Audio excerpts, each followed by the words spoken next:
My dear brothers and my radiant sisters, when they send darkness your way, when they whisper curses behind your back, you do not need to shout or strike.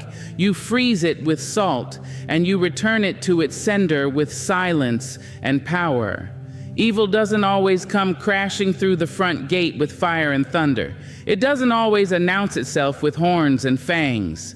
Sometimes it shows up dressed in familiarity, wrapped in the face of someone you trust, clothed in a sweet voice, a kind word, a helping hand that masks the sharpness underneath. Sometimes evil speaks softly, smiles wide, and waits patiently for you to lower your guard. That's why you must understand this unshakable truth. Evil only enters where you leave the door open. There are many doors in your life, not just the ones built with wood and hinges, but doors in your mind, in your heart, in your spirit. Doors that open through your thoughts, your habits, your choices, your relationships. Doors that are left cracked through people-pleasing, wide open through desperation, swinging on their hinges through lack of self-worth. Evil studies where you're vulnerable. It watches the places where you doubt yourself.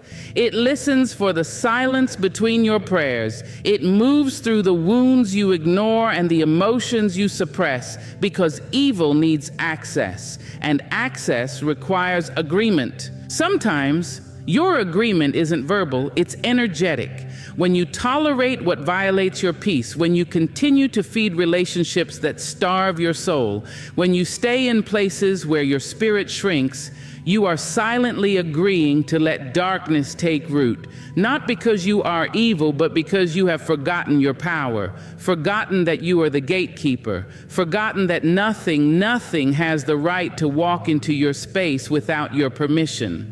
But silence is also permission. Inaction is still a choice. The enemy doesn't always need your yes. Sometimes all it needs is your refusal to say no. You must become sacred with your boundaries. You must treat your peace as holy ground. Guard your home, guard your thoughts, guard your energy the same way you'd guard a precious child. Because what enters your space begins to shape your life. What you entertain begins to feed you. And what you feed will either build you up or break you down. Don't wait until the damage is done to recognize the spirit behind the distraction. Don't wait until your dreams are delayed to discern the presence that has attached itself to your plans. If it pulls you away from your purpose, if it clouds your clarity, if it drains your joy, close the door.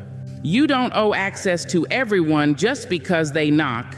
You don't have to keep letting in the same chaos just because it's dressed in new clothing. There's a difference between compassion and captivity. You can forgive without inviting someone back into your space. You can bless someone from a distance. You can love someone and still recognize that the spirit they carry is not meant to walk beside you. Not every familiar face is aligned with your future. Not every opportunity is divine.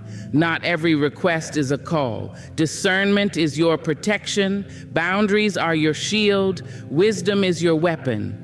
You are not at the mercy of dark energy. You are not helpless to spiritual attack. You are not fated to live in cycles of confusion, drama, heaviness, or fear. You are powerful, but your power must be active. Your authority must be intentional. If you do not know what you will allow what you don't even recognize. Evil loves an unaware soul. It thrives in homes where there is no prayer, in hearts that are too distracted to discern, in lives too busy to cleanse and too tired to resist. Clean your space, physically, emotionally, spiritually. Speak light over your life. Anoint your doorways, bless your bed, declare peace over your mind. When you wake up in the morning, set your intentions with fire and clarity. When you go to sleep at night, cleanse the day with gratitude and protection. You are not just living in a physical world, you are walking through an energetic one. Every conversation, every connection, every thought is a door. The question is not if evil is looking for entry. The question is, what doors have you left open without realizing it? Salt is one of the most overlooked sacred elements on earth, not because it lacks strength, but because its strength is so ancient, so subtle, so deeply woven into the fabric of our existence that we forget to honor it. We sprinkle it on our food, walk past it in grocery stores, wipe it from our foreheads when we sweat, and never pause to ask, what is this white crystal that finds its way into every part of life? Salt is not merely a spice or a preservative. Salt is a keeper of memory, a conductor of energy, a protector of space, a silent warrior in the spiritual world. Long before words were written on scrolls or prayers were whispered in pews, salt was being used by ancient peoples to purify, to protect, to preserve, to banish. It was traded like treasure, offered as covenant, and buried with the dead to ensure safe passage into the next world. Civilizations understood something we've forgotten. Salt holds power, not just in the physical, but in the spiritual. When you place salt in a room, you're not just seasoning the air, you're commanding the energy. You're drawing a line between what may enter and what must stay out. Salt absorbs, salt neutralizes, salt remembers. Have you ever noticed how the sea feels different? How walking into the ocean shifts something in you, not just emotionally, but spiritually? That's not imagination, that's ancient truth. The salt in the water knows how to pull from you what you didn't know you were carrying. It knows how to speak to grief that settled in your bones, how to call forth emotions that language cannot reach. That's because salt is a spiritual conductor. It doesn't just sit still. It moves with purpose. It draws out heaviness. It binds energy. It clears stagnant spaces. It doesn't scream or rage. It works in silence, in wisdom, in vibration. When used with intention, salt becomes a powerful agent of spiritual transformation. Place a bowl of salt near your door, and it becomes a barrier. Sprinkle it across your thresholds, and it becomes a sentry. Add it to your bath, and it becomes a baptism. Pray over it, and it becomes a sacred tool, one that listens, holds, releases. It doesn't require complicated rituals or expensive candles. All it needs is your awareness. All it needs is your clear intent. Salt doesn't ask for show, it responds to truth. Salt remembers the energy it touches. That's why it must be replaced, refreshed, treated with respect. When it becomes heavy, dark, clumped together, it's not spoiled, it's full. Full of what it pulled from the air, full of the emotions it absorbed from your pain, full of the tension it quietly captured before it could settle into your space. Salt carries memory like a vessel, and when you dispose of it, you are not discarding trash. You are releasing energy back to the earth, saying, this no longer lives here. That's the power of salt. It doesn't just clean, it witnesses. It doesn't just protect, it preserves. It doesn't just sit in your cupboard, it waits for your command. And when you remember what it is, when you treat it as sacred as your ancestors once did, it becomes more than a mineral. It becomes a boundary. It becomes a voice. It becomes a defense system against the unseen forces that move through jealousy, bitterness, envy, spiritual attack. You don't need to fear the energy around you when you understand how to command it. You don't need to run from darkness when you've learned to mark your space with light. You don't need grand ceremonies when you have something as humble and powerful as salt. Salt that remembers, salt that holds, salt that clears, salt that listens to your spirit when your words fail to come, salt that doesn't need to be explained, only respected. There are forces moving in silence that many refuse to name, not because they don't exist, but because the world has taught us to ignore what we cannot see. Yet energy is real, intention is real. A thought, a word, a curse, a silent wish of harm, they all carry weight. They ripple through the spiritual field like waves, unseen but deeply felt. When people send darkness toward you, whether through envy, manipulation, gossip, or quiet rituals, You may not always know the source, but you'll feel the shift. The heaviness in your chest, the unrest in your home, the confusion in your mind. These are spiritual signatures, warnings that something unseen is knocking at the edge of your peace. But you are not powerless. You are not left vulnerable in a world of energetic warfare. You've been given tools, and one of the most sacred, one of the most silently potent is freezing. Yes, freezing. The act of physically and spiritually interrupting what was sent to harm you. The practice of taking a name, a situation, an energy, and rendering it still, immobile, neutralized, silenced, not through violence, but through divine authority. Freezing is not vengeance. It is not rage. It is protection in its most dignified form. It is the calm refusal to be shaken, the spiritual pause button that disrupts a curse before it can land. Freezing works because energy needs motion. It needs flow. It thrives on attention, on emotion, on your reaction. The moment you engage with it, argue with it, worry about it, chase it, you feed it.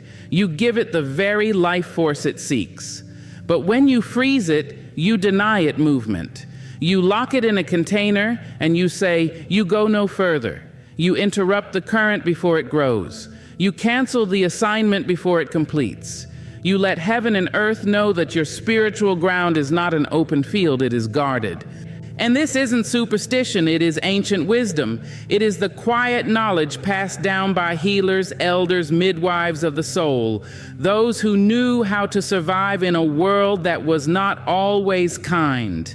When you take a name, a threat, a harmful pattern, and place it in water, wrap it in salt, speak over it, and freeze it, you are not casting a spell. You are enforcing spiritual order. You are saying that what was meant to move in chaos will now be bound in stillness. That what was meant to disturb will now sit in the cold silence of your command. Freezing is sacred because it requires intention. You must be clear about what you are binding. You must be centered in your purpose. You must not operate from hate, but from power. You are not cursing them. You are preserving yourself. You are not seeking revenge. You are reclaiming your right to peace. You are taking what was sent in motion and declaring that it shall no longer move within your realm. You are putting a stop to the spiritual leak before it becomes a flood. There is dignity in stillness. There is strength in not reacting. There is holiness in choosing to protect without engaging the same energy that tried to undo you. To freeze something is to pause its power, to drain its momentum, to strip it of influence. It is a reminder that not every battle needs your fight. Some battles need only your decision, your calm, unshaken decision to interrupt what should never have touched your doorstep in the first place. This is what freezing does. It creates space. It allows you to breathe again, to think again, to remember who you are before the storm came knocking. It is an act of cleansing, of resetting the table, of removing unwelcome energy without ever raising your voice. Because the most powerful move is often the quietest one. And when your enemies come searching, they will find their own intentions frozen in the same silence they wished upon you. When the world turns chaotic, when betrayal strikes like lightning, when words are thrown like knives and silence becomes sharp as glass, the first instinct is to fight back. The human urge is to match energy with energy, pain with pain, fire with fire. We've been taught to protect ourselves by becoming just as loud, just as forceful, just as ruthless as the ones who tried to undo us. But that is a lie, an old and tired lie that leaves ashes on every hand involved. Because the truth is far more radical and far more powerful. You don't have to fight fire with fire. You can fight it with stillness. Stillness is not weakness. It is not surrender. It is not silence born from fear or submission. It is power mastered. It is energy conserved. It is wisdom in motion, or rather, wisdom in pause. When someone tries to stir chaos in your life, the most threatening thing you can do is not react. When they provoke, poke, manipulate, or gossip, what they are truly seeking is your energy. They want your outrage. They want your fear. They want your tears, your confusion, your desperation. Because your reaction feeds their intention. It validates their attack. It confirms that they still have reach. But stillness disrupts all of that. Stillness says, you are not worthy of my reaction. Stillness says, my peace cannot be stolen. It is not on loan. When you stand rooted, quiet, unmoved, you are not ignoring what happened. You are protecting your temple from becoming a battlefield. You are choosing not to become what tried to break you. You are refusing to mirror the madness. You are rising above it without ever lifting your voice. There is a sacred kind of warfare that doesn't look like warfare at all. It looks like praying while others plot. It looks like cleaning your home while others try to dirty your name. It looks like resting when you are being watched. It looks like smiling when the enemy wants confusion to sit on your face. Stillness is strategy. Stillness is divine restraint. Stillness is the hand of God over your spirit saying, be still and know. Stillness requires more strength than retaliation. It takes deeper confidence to say nothing than to speak prematurely. It takes greater authority to withhold a reaction than to deliver one that serves your ego. Anyone can throw words. Anyone can plot and clap back. But to remain still, to wait on wisdom, to respond only when the ground beneath your feet is steady, that is maturity. That is spiritual warfare in its highest form. Stillness is also a mirror. When someone throws fire and receives no flame in return, they are forced to face their own heat. They are left standing alone in the smoke of their intentions. Stillness exposes. It reveals. It shifts the narrative without words. When you choose stillness, you are trusting that truth does not need your fists. It only needs time. That what is real will rise, and what is false will burn itself out. Stillness clears the fog. It gives your spirit room to breathe, to discern, to align. It allows your ancestors, your God, your higher self to speak without competition. When you are quiet, you can hear. When you are still, you can see. The path becomes visible not when you're running through the fire, but when you sit down and let the flame show you what needs to be purified. So let the world rage if it must. Let the noise be loud. Let the accusations fly. But you stay still. You keep your peace sacred. You do not beg for justice. You become justice through the way you hold your power. You do not have to explain yourself to spirits that were never meant to understand your walk. Stillness is your response. Stillness is your defense. Stillness is where your real fire lives, not in destruction, but in discipline, not in fury, but in faith. There are weights you've been carrying that do not belong to you, burdens placed upon your shoulders by wounded hands, by careless words, by broken systems, by histories older than your own breath. Some of what you hold was never yours to hold. You've been walking through life with inherited pain tucked into your bones, with emotional debt passed down like an unwanted family heirloom. You've swallowed the silence of generations, worn the shame of others like skin, and made homes in places that never welcomed your spirit. But the earth, wise and ancient, is calling you now, not to explain, not to apologize, but to release, to return what never belonged to you in the first place. This world will teach you to hoard pain, to tuck it away in the folds of your heart, to hold on to betrayal until it becomes your identity, to carry guilt like it's your responsibility to pay for the actions of others.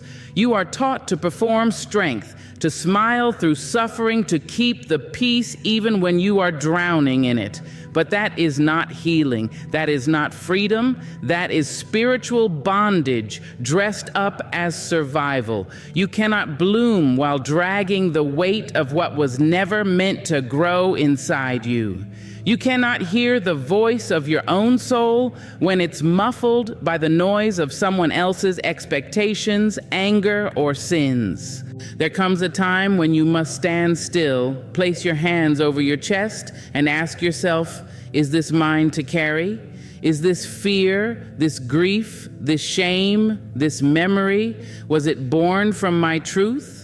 Or was it given to me by someone who didn't know how to hold their own? Some of the heaviness you feel isn't yours. It's residue from others, energy that clung to you when you were too young to defend yourself or too kind to say no. But now you know. Now you feel the difference between what lives in you and what haunts you, and that awareness is the beginning of release. The earth was made to carry what the soul cannot. That is why our ancestors wept into rivers, screamed into trees, buried their pain in soil, and walked barefoot on the ground to be reminded that life can absorb sorrow. When you return what was never yours into the dirt, into the water, into the wind, you are not abandoning your past. You are honoring your healing. You are giving the earth what only she has the strength to digest.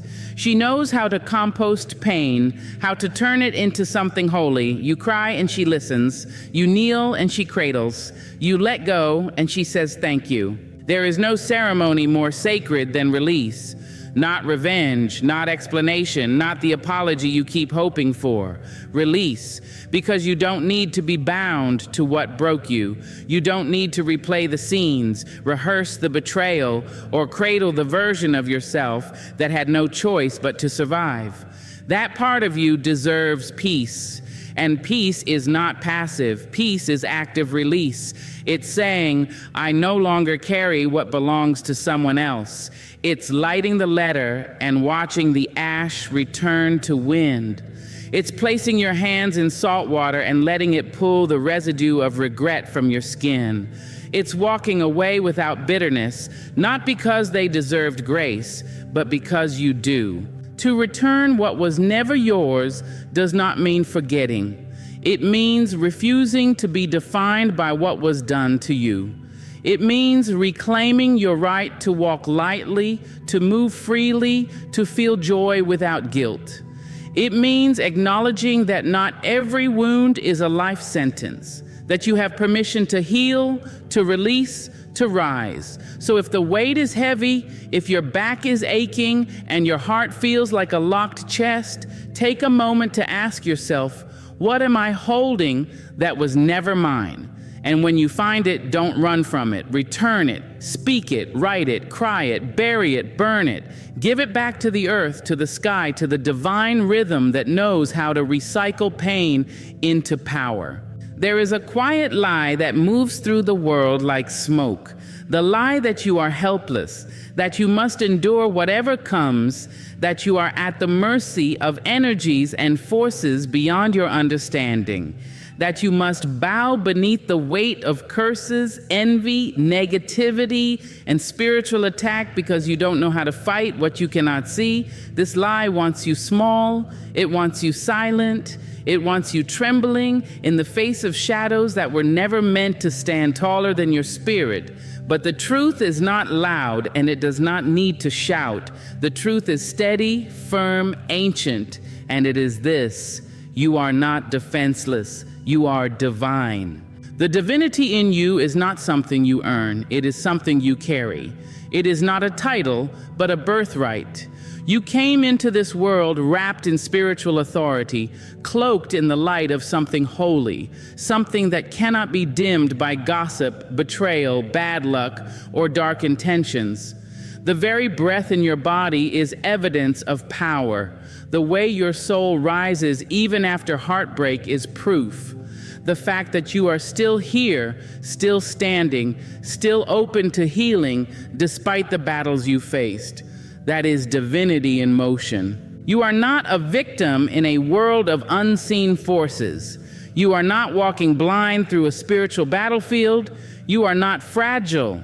You are not at the mercy of other people's rituals, projections, or opinions. You are protected, but protection requires awareness. And awareness requires you to wake up to your own power, not the kind of power that dominates or controls, but the kind that speaks in stillness and moves through truth, the kind of power that lights candles with purpose, that blesses water with prayer, that places salt at the corners of the home, not out of fear, but out of knowing that energy listens, knowing that intention shapes reality, knowing that you are never alone, never exposed, never without weapons. Your weapons are not made of metal, they are made of discernment. They are made of boundaries. They are made of silence, of prayer, of sacred ritual. They are made of your ability to say no more without raising your voice, of your capacity to bless what is good and freeze what is not. You don't need to curse anyone to defend yourself. You don't need to retaliate. You don't need to match the energy sent to destroy you. All you need is alignment with your source, with your ancestors, with your inner voice that says, I will not be moved. Divinity means you are spiritually equipped. It means that your very name holds weight in the unseen realm, that your tears are not wasted but are counted, that your prayers don't bounce off ceilings, they split through dimensions. When you light a candle and whisper your intention, when you place a bowl of salt in your room and speak your truth into it, when you anoint your body with oil and walk through your home declaring peace, you are doing more than rituals. You are commanding atmosphere. You are shifting vibration. You are walking as someone who remembers who they are. You don't need to be a priest, a healer, a guru, or a spiritual master to be powerful. You only need to be aware that what you allow into your space will shape your spirit, aware that what you speak carries energy, aware that your body is a temple and your home is an altar. You are the guardian. You are the voice that says what may stay and what must go. You are the authority that grants or denies access. And when you remember that, you no longer fear evil. You no longer absorb other people's chaos. You no longer shrink at the sound of spiritual warfare. Because divinity cannot be touched without consent. Light cannot be conquered by shadows. And a soul that knows its own power cannot be possessed by anything lesser than truth. You are not just surviving, you are spiritually armed. You are not just enduring, you are commanding the energy around you with wisdom, with grace, and with unshakable knowing. You are not defenseless. You never were, you never will be. You are divine.